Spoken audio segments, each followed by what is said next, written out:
సిరులను గూచే శ్రీలక్ష్మి పూజకు రండి.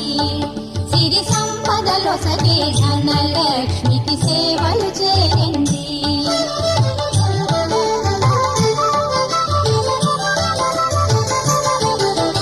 కొలిచిన వారికి కన్న తల్లిగా నమ్మిన భక్తుల కల్పవల్లిగా